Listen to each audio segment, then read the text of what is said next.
Bonjour à tous et bienvenue pour cette analyse de la bande-annonce de Ant-Man and the Wasp avec 10 détails ou théories de la mort qui tue.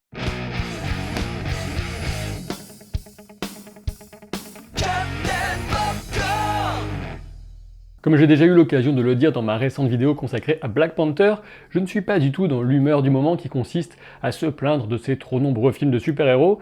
En effet, tant que Marvel continue à maintenir un certain niveau de qualité pour ses productions, moi je suis toujours partant. Le premier film Ant-Man sorti en 2015 était un film de braquage, d'humour, de fourmis et de jouets géants qui écrasent des maisons, déjà une bonne base pour donner le sourire, et voici donc la suite qui sortira en France le 18 juillet 2018. Dans cette première bande-annonce, on voit beaucoup Hope Van Dyne, alias The Wasp, la guêpe en français, et c'est bien normal puisqu'on ne l'avait encore jamais vu en action dans sa combinaison inventée par son père, le génial Hank Pym, interprété par Michael Douglas. Pour tenter de situer le film dans la chronologie du Marvel Cinematic Universe, le MCU, les événements font suite à ceux de Civil War, mais on peut supposer qu'ils précéderont ceux d'Avengers 3 Infinity War qui sortira pourtant en avril en France, soit 3 mois auparavant. Et rappelez-vous justement dans Civil War, Scott Lang avait été recruté pour rejoindre les rangs de l'équipe de Steve Rogers et pour faire face à celle de Tony Stark. À la fin du film, Steve Rogers, alias Captain America bien sûr, avait libéré tous ses petits copains qui avaient fini dans une prison super high-tech perdue au milieu de l'océan, et Scott Lang faisait partie de cela. Mais venons-en tout de suite au premier détail qui tue pour cette bande-annonce,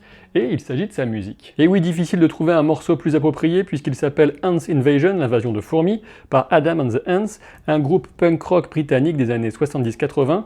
Je vous mets le lien en description de la vidéo si vous voulez écouter. Pour en revenir à la suite de Civil War, assez logiquement, les ennuis ne se sont pas arrêtés là pour Scott.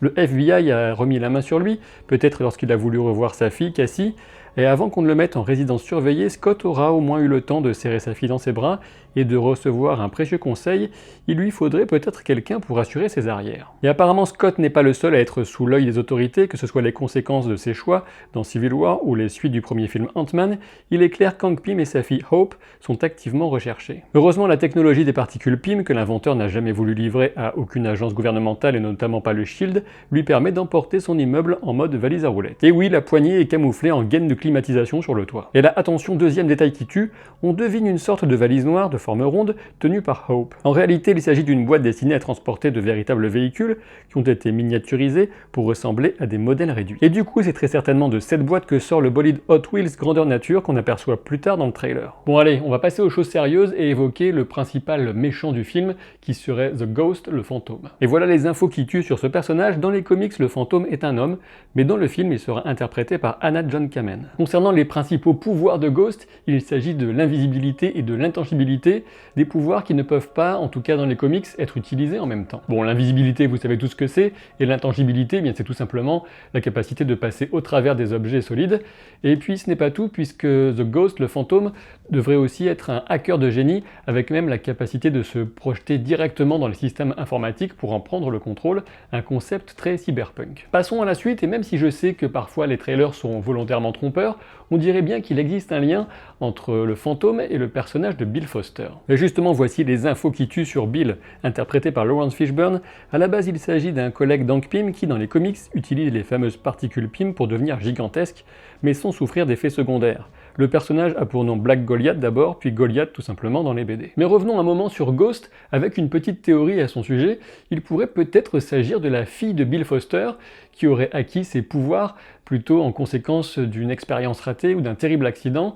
Et oui, imaginez-vous ne plus être capable de toucher le monde, sauf à l'intérieur d'une combinaison, il y a de quoi devenir sacrément vénère. Et d'ailleurs, cinquième détail qui tue dans ce trailer, Ghost fait partie des motards qui pourchassent le van conduit par Hope, on reconnaît clairement son gant. On peut dire que c'est un des nombreux passages très réussis de cette bande-annonce avec l'utilisation astucieuse de la technologie de rapetissement de Pym. Et comme on le sait depuis Civil War, il n'y a pas que le rapetissement mais aussi l'agrandissement qui est disponible pour Scott Lang, et il en profite pour avoir une vue imprenable sur un bateau. Et sixième détail qui tue, on peut apercevoir l'autre méchant du film sur ce bateau, et il sert contre lui l'immeuble miniaturisé d'Hank Pym. Il s'agit de Sonny Burch, un personnage très peu connu de Marvel, qui pourrait éventuellement reprendre le business de Darren Cross, le méchant du premier film Ant-Man, et venir concurrencer Stark Corporation pour vendre des armes, que ce soit à l'État ou directement au SHIELD. Dans les comics, ce personnage a des liens avec Obadiah Stane, alias Ironmonger, vu dans le premier Iron Man. Burch sera interprété au cinéma par Walton Goggins, que vous reconnaîtrez peut-être des films de Tarantino ou encore des séries The Shield ou Sons of Anarchy. Mais revenons dans le camp des alliés de Scott avec Louis, son ancien comparse de cambriolage,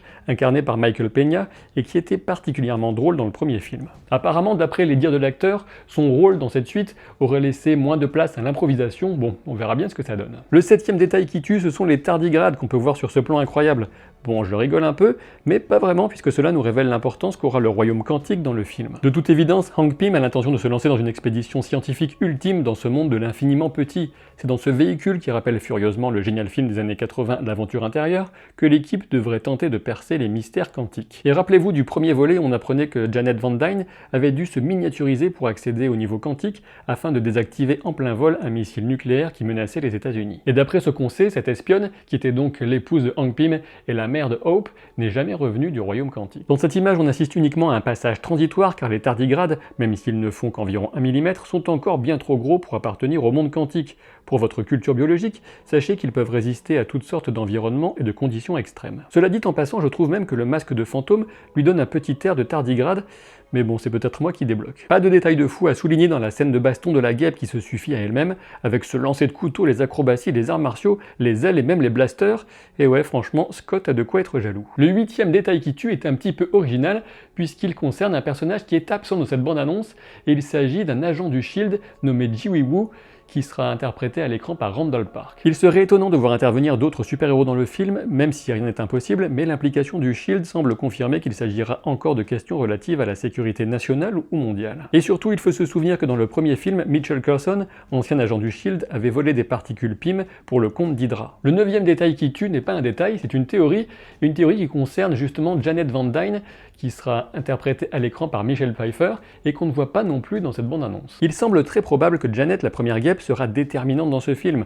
Hope et Scott chercheront notamment à comprendre certaines zones d'ombre du passé d'Hank et de Janet, et ma petite théorie pour l'instant, c'est qu'en réalité, Janet serait sortie du monde quantique depuis bien longtemps. C'est peut-être un petit peu farfelu ou tiré par les cheveux, mais je me demande même si Janet ne serait pas la mère de celle qui est devenue le fantôme, et qui aurait donc une double vie, ou en tout cas une nouvelle vie, avec Bill Foster. Après tout, il faut se souvenir que dans les comics, on a déjà vu Hank Pym battre sa femme ou même l'attaquer avec de l'insecticide plus récemment, et Marvel pourrait éventuellement nous réserver une mauvaise surprise quant au passé du personnage de Michael Douglas. On pourrait même imaginer que dorénavant Janet travaille pour le SHIELD ou même pour Hydra, que ce soit forcé ou volontairement. Enfin, mon 10e et dernier point est une théorie que je pense assez crédible concernant les liens entre ce deuxième film Ant-Man et Avengers 4. En effet, la maîtrise des secrets du monde quantique devrait avoir un impact déterminant non seulement sur Avengers 4, mais aussi sur toute la suite du Marvel Cinematic Universe.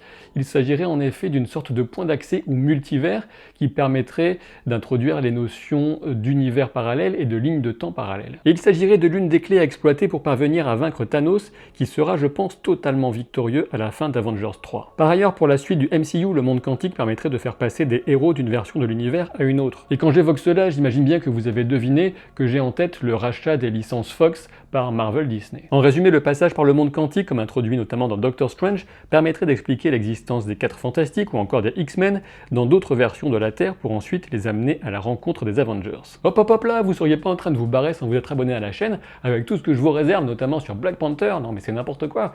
Puis pensez à me laisser un pouce en l'air si la vidéo vous a plu, et puis aussi laissez-moi vos avis sur cette bande-annonce et sur tout ce qui nous attend dans le Marvel Cinematic Universe ou autre dans les commentaires. Je vous dis à très bientôt pour de nouvelles aventures. Salut!